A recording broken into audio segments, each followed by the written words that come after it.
22, no primeira passagem, no verso 1 diz: depois dessas coisas, que coisas? Todos os dilemas, o tempo de espera, todos os desafios. Isaac nasceu. A Bíblia diz que Deus então põe Abraão à prova. Deus então testa. O que significa prova na nossa linguagem, para que nós entendamos? A linguagem bíblica prova também é um teste. Depois de 25 anos de espera, agora com o filho, Deus ele prova Abraão, Deus ele testa Abraão. Primeiro ensinamento que nós obtemos aqui: Deus ele prova os seus. Deus ele prova os seus filhos. Deus ele prova os seus amigos. E nessa noite eu quero que você entenda algo. As provas são bênçãos disfarçadas da parte de Deus para nós. Eu sei que dói. Eu sei que algumas vezes faz chorar. Mas a perspectiva bíblica é que as provas são bênçãos disfarçadas. Dentre as bênçãos que Deus dá, de vez em quando tem ali uma prova da parte dele. Prova a gente não quer, eu não quero. Eu sei que é difícil a gente levantar a mão aqui até dizer: eu declaro que no ano de 2026 muitas provas sobre você. Quem vai receber, quem vai levantar a mão? Eu não vou, eu não iria. Mas de vez em quando Deus permite e vem. Mas entenda, são bênçãos disfarçadas. Salmos capítulo 11, verso 5, você não precisa abrir, se quiser anotar. Diz assim: o Senhor prova o justo, mas o ímpio e a quem pratica e ama a injustiça, a sua alma odeia. Sabe o que o salmista está dizendo? Com quem Deus se importa, Ele prova. Ei, para nós aqui, está sendo provado por Deus? É porque Deus gosta muito de você. Está sendo provado por Deus?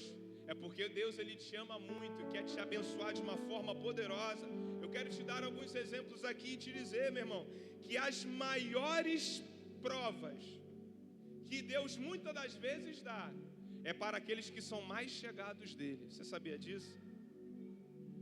Deus em alguns momentos separa as piores provas para aqueles que são os mais chegados, para aqueles que ele sabe que terão estrutura para suportar. Evangelista Roger, como assim? Exemplos. Primeiro exemplo, o exemplo que todos nós conhecemos, o exemplo de Jó. Deus dá testemunho de Jó, homem fiel, temente a Deus, não tem ninguém igual no mundo. O que Jó recebe? Uma prova bem grande. Perde família, perde filhos, perde bens, perde saúde. Mas a Bíblia também nos ensina que no final, quando a prova passa, Jó recebe em dobro tudo aquilo que ele antes possuía. Podemos falar também de José, a quem Deus separou para ser o governador do seu tempo. José enfrentou prova, enfrentou. Rejeitado pelos seus irmãos, vendido como escravo, preso injustamente, esquecido. A pessoa que ele entrega uma palavra profética, ele fala: se lembra de mim quando você estiver com o faraó. A pessoa esquece, depois de um tempo. Mas depois de passada a prova, Deus restaura e dá muito mais daquilo que antes José possuía. Querido, provas são bênçãos disfarçadas da parte de Deus. E a boa notícia é que quanto maior a prova que vem para nós, maior também a recompensa da parte de Deus.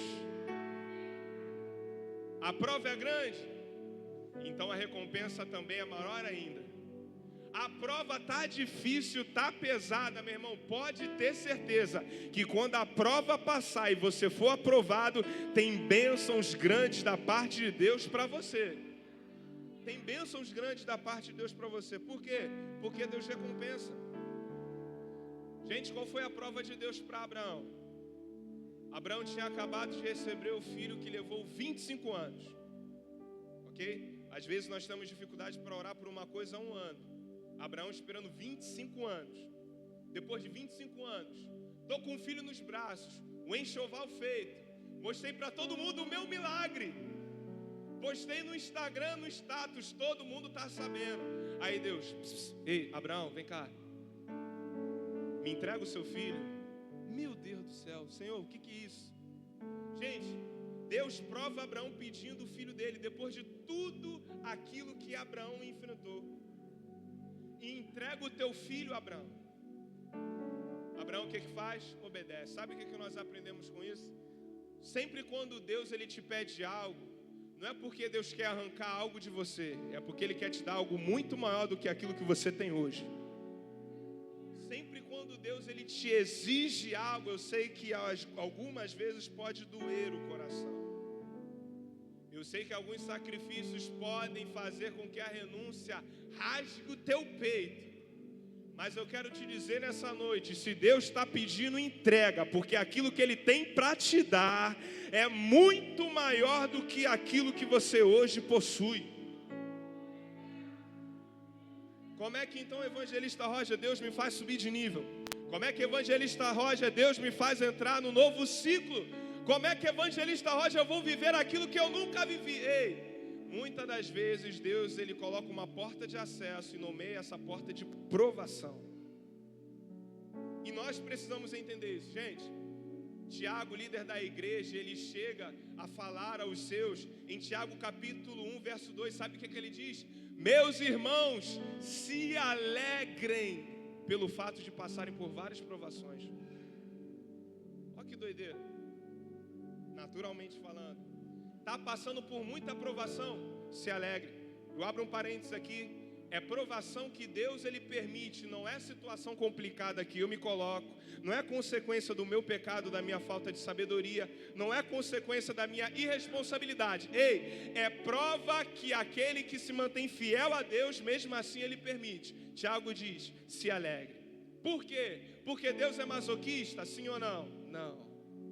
Deus gosta de me ver sofrer? Não.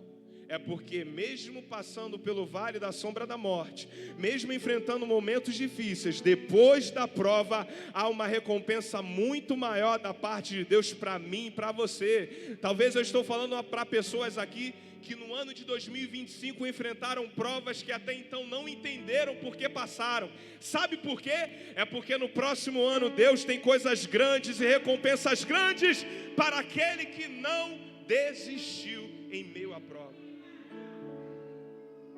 Meu irmão, se alegre em Deus, sim, se regozija.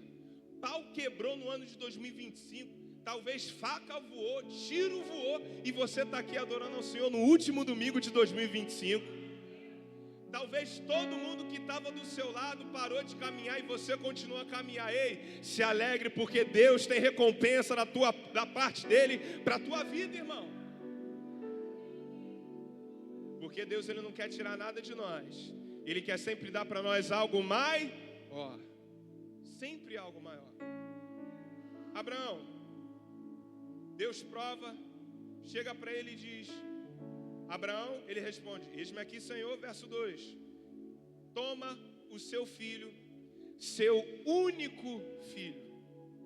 Abraão, único filho que você tem. E aí, aqui eu achei muito interessante essa passagem. Por quê? E aqui o ensinamento que eu quero trazer no verso 2 para nós é: só se vive uma nova fase. Só para eu saber aqui, quantos aqui querem viver uma nova fase? Quantos aqui querem viver um novo ciclo? Amém? Só se vive uma nova fase, escute isso, quem aprendeu a fechar ciclos. Só se vive uma nova fase quem aprende a fechar ciclos. Evangelista Roger, o que isso tem a ver com essa passagem? Abraão, toma teu filho, teu único filho. Por que isso é interessante? Porque Isaac não era o único filho de Abraão. Ei, Abraão, toma o teu único filho, Ismael. E o filho que Abraão teve com a escrava. E aí eu quero trazer à tua memória, naquele tempo no contrato de casamento antigo, a mulher ela tinha por obrigação trazer filhos, trazer uma prole ao marido, passível de divórcio, se ela não conseguisse dar filhos ao seu esposo. Então, mesmo que a mulher fosse estéril, ela tinha que providenciar filhos. E não era uma prática incomum algumas mulheres, algumas esposas fazerem com que o seu esposo se deitassem com as suas escravas. E aí Sara, até então ansiosa, preocupada porque o Senhor não lhe dara filhos, fala para Abraão: Abraão, se deita com Agar, a nossa escrava, para que eu tenha filhos através dela. Abraão então consente. Deus ele não aprovava, Deus ele tolerava. A lei, a luz, o conhecimento das leis veio com Moisés muito depois do tempo de Abraão. Deus então ele tolerava algumas coisas, não aprovava. Abraão então deita com Agar, e aí nasce Ismael. Só que a Bíblia diz, Ismael já crescidinho, Isaac também crescidinho. No momento de família, talvez um domingão, um sábado à tarde, Ismael começa a zoar o filho de Sara, Isaac. Sabe aquelas coisas de criança normalmente que acontecem? Criança zoando a outra, implicando com a outra. Ismael começa a perturbar Isaac. E aí o coração de mãe de Sara, olha aqui, ele fala: Abraão, pega essa escrava e o teu filho e manda todo mundo embora. O que houve, mulher? Esse filho Ismael, teu filho está perturbando o meu filho Isaac. Manda todo mundo embora. Mas é o meu filho também, não quero saber, manda embora. E Abraão então baixa a cabeça. Um homem sábio, baixa a cabeça. E ele fica: o que eu vou fazer? Estou traduzindo para o nosso tempo. O que eu vou fazer se Ismael também é meu filho, assim como Isaac? E aí Deus chega para Abraão e diz: Abraão, faz tudo aquilo que a tua mulher está te dizendo.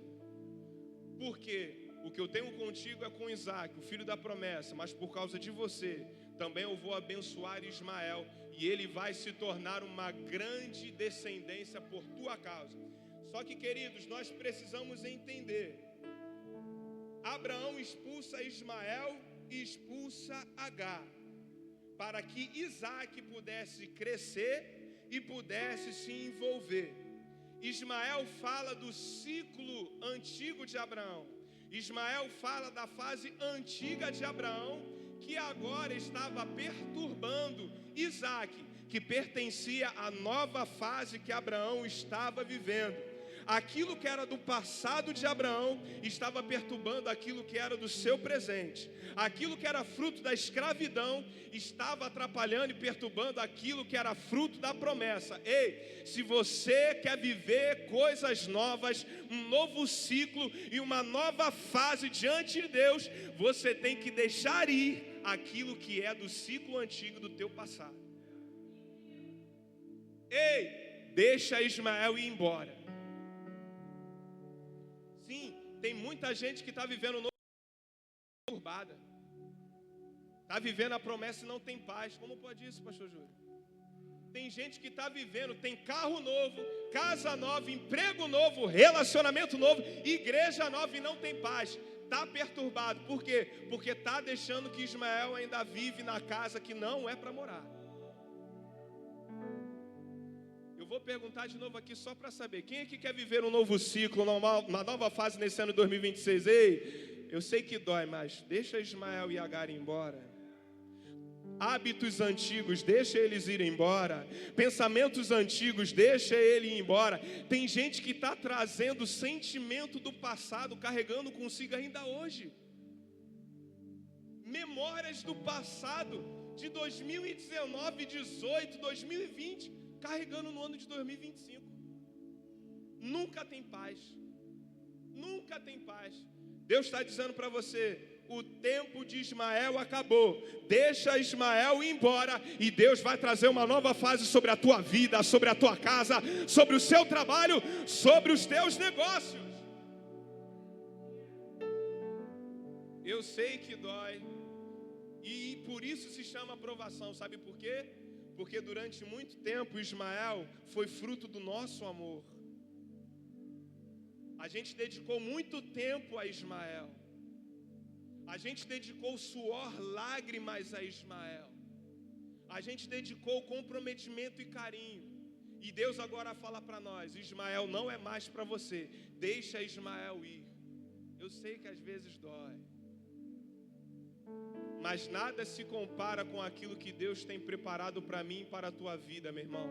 Talvez Deus tenha pedido para você abandonar algo e você não vê perspectiva de algo novo. Eu quero te dizer, nem olhos viram, nem ouvidos ouviram aquilo que Deus tem preparado para aqueles que amam Ele acima de toda e qualquer coisa.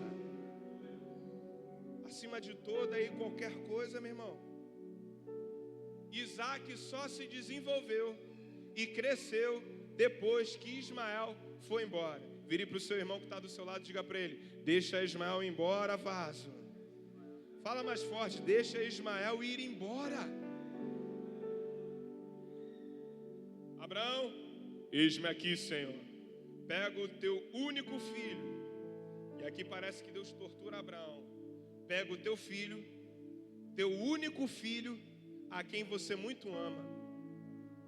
Irmão, eu não sou pai, mas o coração de pai e de mãe, como é que fica? Deus detalhando todas essas coisas. Parece que Deus está torturando, torturando aquele que você muito ama. E aqui eu quero trazer a você a memória o significado do nome Isaac. Significa riso, sorriso. Deus me fez sorrir, porque depois de um tempo de esterilidade, Deus então dá filhos a Sara e Abraão. Mas também Deus, em determinado momento, ele se manifesta corporalmente junto com 2 anjos, antes de liberar julgamento sobre Sodoma e Gomorra. E Deus, ele fala para Abraão, ainda estéril: eu vou te dar filho, daqui a 1 ano Sara vai ter uma criança. Sara está atrás da tenda, vendo Abraão com os 3 seres celestiais. E aí quando Sara, ela ouve, ela diz assim: eu ter filho? Será que eu vou ter prazer sendo ainda uma mulher de idade? E aí Deus fala para Abraão: por que Sara riu? E a Sara: não, eu não ri. É certo que você riu. Gente, Sara mente de nervoso na cara de Deus. Não, é certo que você riu. Daqui a 1 ano você vai ter um filho, e ele vai estar em teus braços, e ele se chamará Isaac. Então o primeiro significado do nome Isaac é o nome riso. Deus, ele trouxe minha alegria.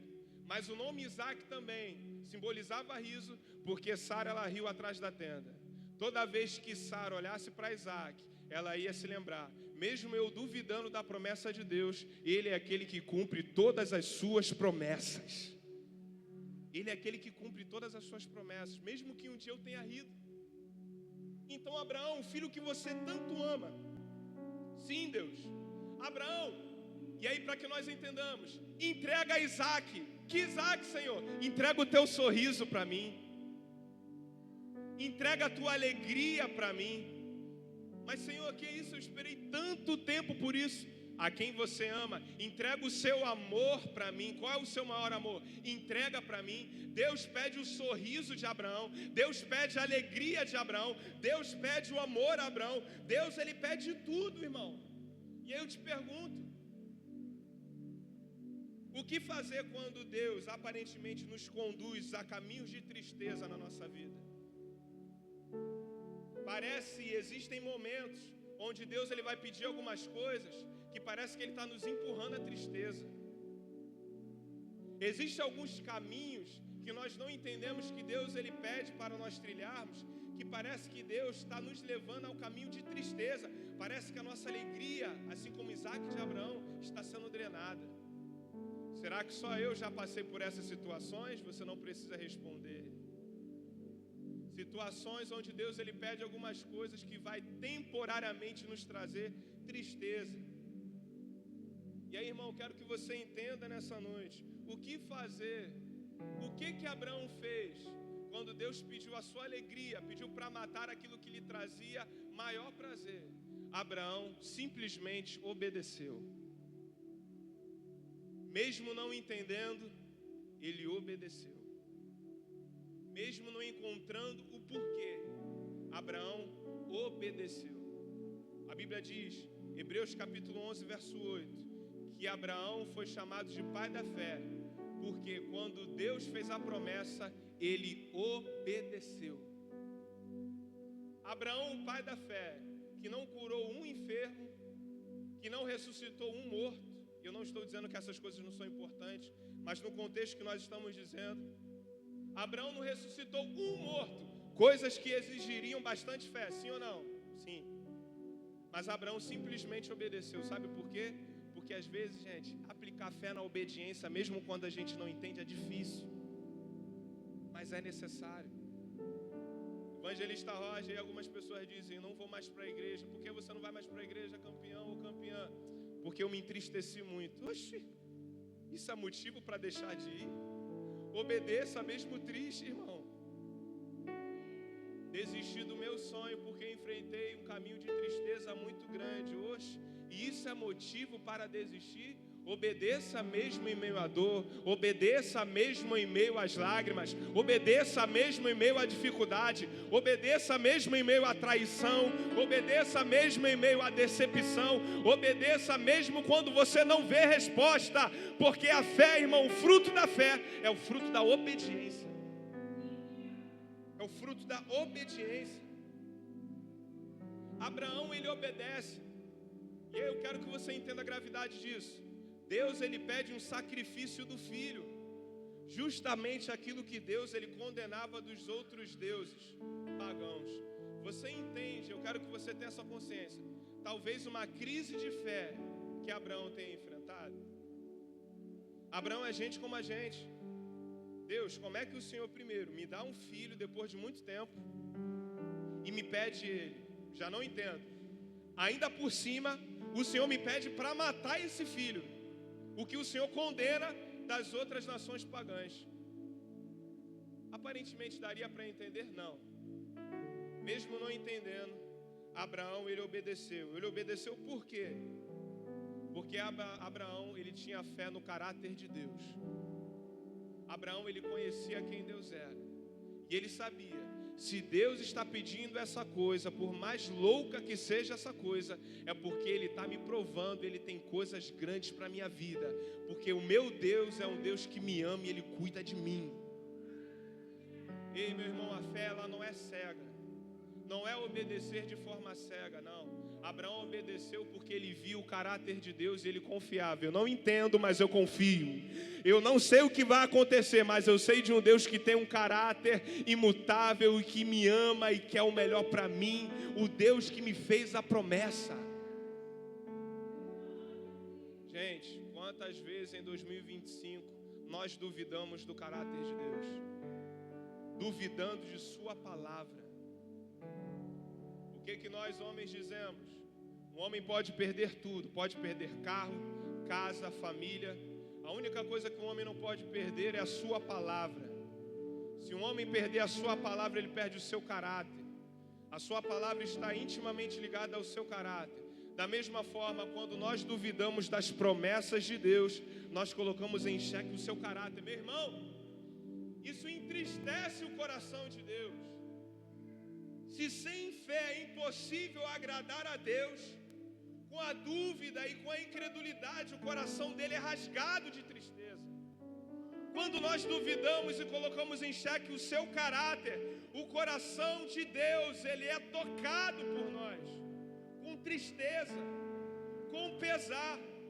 Mas aquele que mesmo não entendendo, confia no seu caráter, é aquele filho que gera prazer para o pai, é aquele filho que crê e recebe as promessas que Deus tem liberado sobre ele. E eu quero te encorajar nessa noite. Sabe aquela promessa que você esqueceu e que você recebeu há muito tempo? Sabe aquela palavra que Deus ele liberou sobre a sua vida e sobre a sua casa? Deus ele está te dizendo nessa noite, começa a desenterrar do teu coração que Ele vai renovar as promessas, Ele vai cumprir aquilo que Ele prometeu, porque Ele é aquele que faz coisas novas, meu irmão. O ano ainda não terminou e eu vou liberar de novo aqui. Eu tenho certeza que Deus pode surpreender muitas pessoas antes do dia 31. Quantos creem nesse lugar? Deus, ele tem promessas a liberar e a cumprir sobre a tua vida. Sobre a tua casa, irmão. Sobre a tua casa. Verso 4, Deus diz, e aqui eu encerro. Me dá o teu filho, a quem você tanto amas, me dá Isaac, o teu sorriso. E aí Abraão, ele vai, se levanta de madrugada, e aqui um detalhe. Abraão não conta para Sara, sua esposa. Por quê? Não é muito difícil entender, não é verdade? O coração de mãe é gritar, o quê? Deus pediu para sacrificar o meu filho? Negativo. E aí eu fico tentando entender também, meus irmãos, como Deus convenceu Isaac. E aí, filho, eu quero te imaginar você, teu pai chega, te leva para o monte e fala assim, filhão, vem cá, campeão, deita aqui que eu vou enfiar o cutelo em você. Hã? O quê? perna para que te quero. Se o Senhor me pegar, eu já estava lá embaixo no monte, lá no pé do monte. Como é que Abraão fez para que Sara não atrapalhasse, a família não atrapalhasse? E como é que ele fez para convencer o seu filho Isaac, irmão? Resposta: a Bíblia ela não diz muita coisa. E aí onde a Bíblia não tem voz, nós não devemos ter ouvidos. Não podemos conjecturar além. Porém, Abraão ele se portou com prudência. Sabe por que muitas pessoas têm perdido aquilo que Deus tem para liberar sobre a vida delas? Porque elas não têm se conduzido prudentemente. São pessoas que recebem coisas que Deus ele pede para ficar no sigilo. Aí a pessoa abre para todo mundo. Leva todo mundo para dentro da sua casa. Compartilha com todo mundo os planos que Deus colocou no seu coração. E aí quando uma pessoa fala, duvido. Meu coração ficou triste. Meu irmão, me desculpa. Mas você compartilha a tua vida para todo mundo. Faça como Abraão. A fé, ela é obediente, mas ela também é silenciosa. Sim, tem coisas que Deus fala com o marido e a esposa não vai entender, mas se o marido perseverar, a esposa vai ver os frutos da obediência do marido. Tem coisas que Deus fala com o filho que o pai não vai entender, mas se o filho perseverar, o pai vai ver os frutos de Deus na vida do filho. Tem coisas que Deus só fala com você. E aí o que você tem que fazer? Fé silenciosa. Levanta de madrugada, pega a lenha, pega o cutelo, pega o fogo e vai subindo ao monte. Vai subindo ao monte. Vai subindo ao monte. E a gente lê a Bíblia às vezes como um gibi. Imagina que Deus pede a Abraão e Isaac 6 horas da tarde e Abraão 8 horas da noite está sacrificando Isaac. Mas a Bíblia ela me diz que Abraão chegou no Monte Moriá no dia. Gente, 3 dias no deserto pensando naquilo que Deus tinha pedido. Eu particularmente acredito que Deus ele pediu para Abraão ir para Moriá. Um dos motivos, um outro eu vou falar agora, mas um dos motivos eu vou fazer com que Abraão percorra bastante tempo, para ele pensar. Eu quero testar Abraão, para ver se no meio da caminhada, ele guiado pelas suas emoções, ele vai desistir. Gente, 3 dias já dá para as emoções baixarem. Amém ou não amém? Amém. 3 dias já dá para você pensar de forma racional, não é verdade? 3 dias já dá para, às vezes, num ímpeto, esse ímpeto baixar e você pensar com calma. E aí Abraão, pensando de forma racional, Abraão, então, ele pensa, eu vou obedecer e confiar no caráter de Deus. E aí eu vou dizer para você o que eu disse para alguma pessoa nesses dias. Não tome decisões importantes quando você estiver com as suas emoções muito exasperadas ou quando você estiver com as suas emoções muito agitadas. Isso pode atrasar a tua vida, isso pode fazer com que você perca bastantes oportunidades. Ei, fé silenciosa, a emoção está lá em cima, quer gritar, quer falar, quer bater na mesma moeda, quer fugir, quer sair. Ei, fé silenciosa, acalma a tua emoção. Se você precisar de 3 dias de descanso, descansa 3 dias. Mas não deixe que a sua fé diante de Deus seja abalada. Você pode dizer um amém por isso? Abraão vai até Moriá. Então Abraão chega. E aí Moriá traz para nós um ensinamento super importante. Onde é que era a colina Moriá? Colina era um lugar alto. 3 dias de distância de onde Abraão morava. Abraão então leva Isaac para o sacrifício. Nós conhecemos a história. Deus restaura Isaac para Abraão e confirma a promessa que ele tinha feito. Em Deus, Abraão tinha feito sacrifício. Mas então Deus ele pede para Abraão. O que significa Moriá? Moriá significa colina. Alguns estudiosos dizem que o nome traduz para nós como lugar escolhido. Assim como os sacrifícios eram feitos em lugares altos, da mesma forma Moriá era um lugar alto, onde Abraão ofereceu por fé Isaac como sacrifício. Mas também Moriá é o lugar onde, depois de um tempo, Davi, depois de ter pecado, e aqui eu quero que você preste bastante atenção nisso, Moriá também é o lugar onde estava a eira de Araúna, a eira de Ornã, em 2 Crônicas, onde Davi, depois de ter pecado, ter levantado um censo, Deus ele estabelece uma punição diante do povo. Pune o povo de Israel e a Davi com pragas. Muitos homens, mulheres e crianças morrem. E a Bíblia diz que quando Davi está chegando de cavalo, ele vê um anjo maiúsculo do Senhor na eira de Ornã, justamente na colina de Moriá. E esse anjo estava entre os céus e a terra, com a espada desembainhada e com a mão estendida diante do povo. Enquanto esse anjo estava com a mão estendida e com a espada desembainhada, a praga assolou o povo de Israel. Muita gente morreu. Davi então ele diz: Senhor, fui eu que pequei, não foi o povo. Se tiver que punir alguém, puna a mim, Senhor. E aí Deus ele então usa um dos seus profetas e diz: pede para Davi ir até a eira de Araúna, fazer um sacrifício de holocausto para mim, e eu vou cessar a praga. Deus então, a Bíblia diz que ele se compadece do povo de Israel, e ele fala para o anjo: cessa a tua mão. O anjo recolhe a mão e embanha a espada que até então estava desembanhada, e a praga cessa.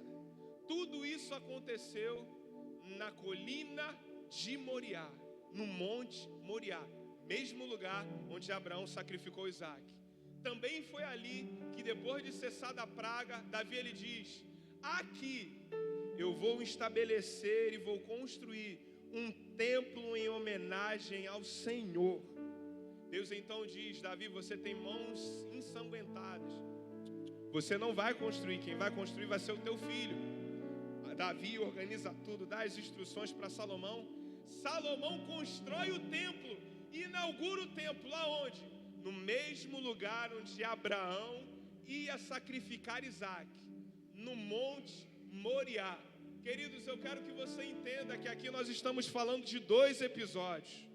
Um episódio onde Deus visita o monte de Moriá através da punição do seu anjo. E Deus ele estende a mão, Deus ele recolhe a sua mão e cessa a praga. Mas também estamos falando de um segundo episódio, onde Deus não apenas visita o monte de Moriá, mas Deus então ele estabelece a sua presença permanentemente através do templo de Salomão. O que eu quero dizer para você nessa noite? Que o lugar do sacrifício é o lugar preferido de Deus para Ele manifestar a sua presença no nosso meio. Meu irmão, Deus ele pede sacrifícios para mim e para você, sabe por quê? Porque são os sacrifícios que abrem portas de bênção e portas da manifestação da presença de Deus na minha e na tua vida. Sim, são os sacrifícios que abrem, aqueles que são mais experimentados no assunto, abrem portais espirituais. Sim, são os sacrifícios que Deus pede, que abre uma janela de bênção sobre a minha e a tua vida. E aqui, irmão, eu quero ser o máximo fiel àquilo que Deus colocou no meu coração. O ano de 2026 está chegando. Você quer viver coisas grandes em Deus? Começa o ano de 2026 sacrificando. Vou pegar o gancho aqui que o nosso pastor presidente diz. Começa o ano sacrificando no jejum que vai ser feito aqui pela nossa igreja. Leva a sério, meu irmão, sacrifica, porque o lugar do sacrifício é o lugar onde Deus manifesta a sua presença, é o lugar onde Deus ordena a sua bênção. Tem gente que vem para a igreja, mas não sente mais a presença do Senhor, não consegue ouvir Deus através da palavra e dos louvores.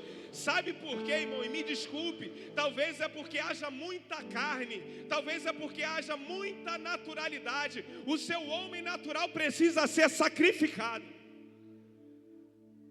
Para a presença de Deus vir e se manifestar, é preciso haver sacrifício.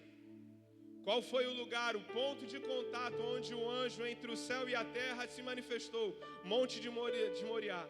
Foi o monte do sacrifício. Deus visita primeiramente. Qual foi o lugar onde Deus agora não só visita, mas coloca permanentemente a sua presença através do templo? O monte de Moriá. Não sei aquilo que Deus está pedindo para você sacrificar. Talvez Deus esteja pedindo para algumas pessoas aqui sacrificarem práticas, sacrificarem hábitos, abandonarem pensamentos, abandonarem a vida que levaram até aqui, que não levou você a lugar nenhum, pelo contrário, só te afundou. E aí Deus está dizendo para você nessa noite: ei, meu filho, sacrifica no meu altar, sacrifica no meu altar, porque eu vou te surpreender e te abençoar com coisas grandes e inefáveis que você nunca viu. Nunca viu. Hoje, sacrifica no altar de Deus aquilo que te prende. Aproveita o próximo ano, sacrifica. Começa com sacrifício diante de Deus. E no Novo Testamento, e aqui eu encerro, de fato, nós temos o maior exemplo de sacrifício e o maior exemplo de porta aberta de bênção. O Monte Moriá ficava dentro dos muros de Jerusalém, num lugar alto. Porque Abraão sacrificou no Monte de Moriá. Ele abriu uma porta, um portal de bênção sobre o seu próprio povo Israel. O templo foi estabelecido ali. A bênção de Deus foi estabelecida dentro dos muros de Jerusalém. Mas eu louvo a um Deus e sirvo a um Deus que ofereceu o seu próprio filho fora dos muros de Jerusalém, também numa colina alta chamada Gólgota, chamada lugar de caveira. E lá ele colocou também o seu filho entre o céu e a terra, suspenso no madeiro. Os seus pés não tocavam a terra, ele estava suspenso entre os dois planos, e sacrificou o seu filho chamado Jesus Cristo, o Galileu, Jesus Cristo de Nazaré. Porque Deus, ele ofereceu Jesus fora dos muros de Jerusalém. Ele abriu um portal de salvação não só para Jerusalém, mas para todo mundo que viria depois dele. Através do sacrifício de Cristo existe salvação para a minha e para a sua vida hoje, meu irmão. Talvez eu estou falando para alguém que ainda não entregou a sua vida para Jesus. Eu quero te dizer, a porta da salvação está aberta para você hoje. A porta da libertação está aberta para você hoje. Existe libertação para você hoje, porque Deus, ele sacrificou o seu filho no monte.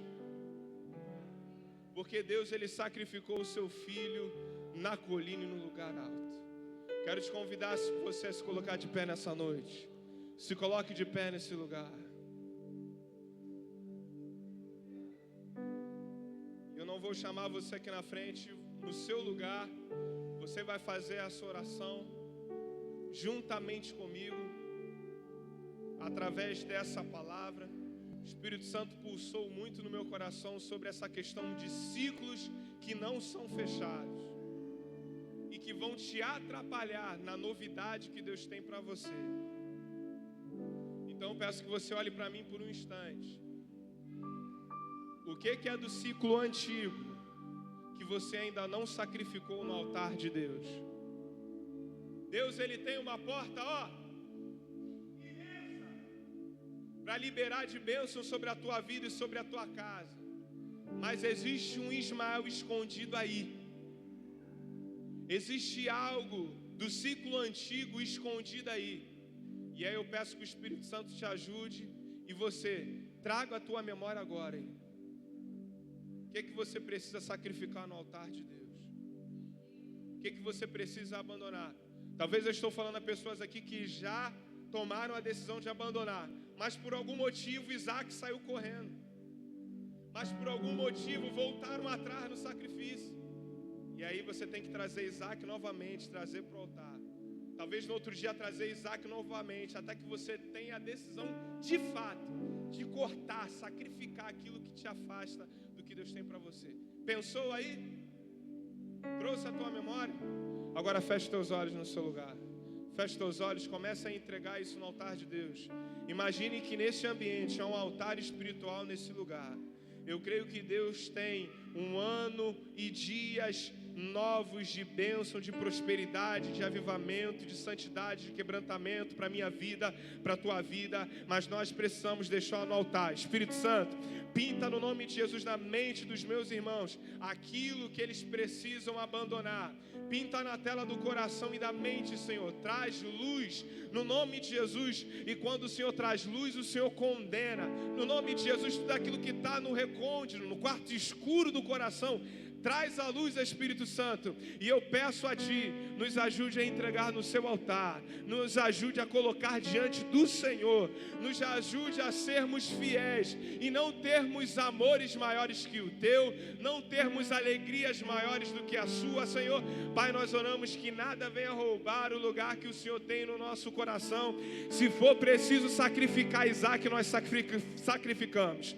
Se for preciso, Pai, sacrificar a nossa alegria humana, nós sacrificamos. Se for preciso sacrificar o nosso amor humano, nós sacrificamos, porque sabemos que o Senhor tem coisas grandes e maiores para a nossa vida, para a nossa casa. Deus, no nome de Jesus, eu declaro, mediante o poder da Tua palavra, a maior profecia que há nesta terra, um novo ciclo sobre cada vida, um novo ciclo sobre cada família e um novo ciclo sobre esta igreja. É isso que eu declaro, é isso que oramos e pedimos, no nome de Jesus, amém e amém. Só você que crê nisso, aplauda ao Senhor.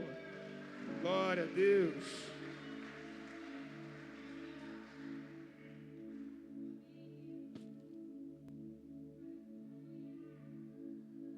Quantos receberam essa palavra nessa noite? Querido, aquilo que é da carne tem sempre a tendência de nascer primeiro do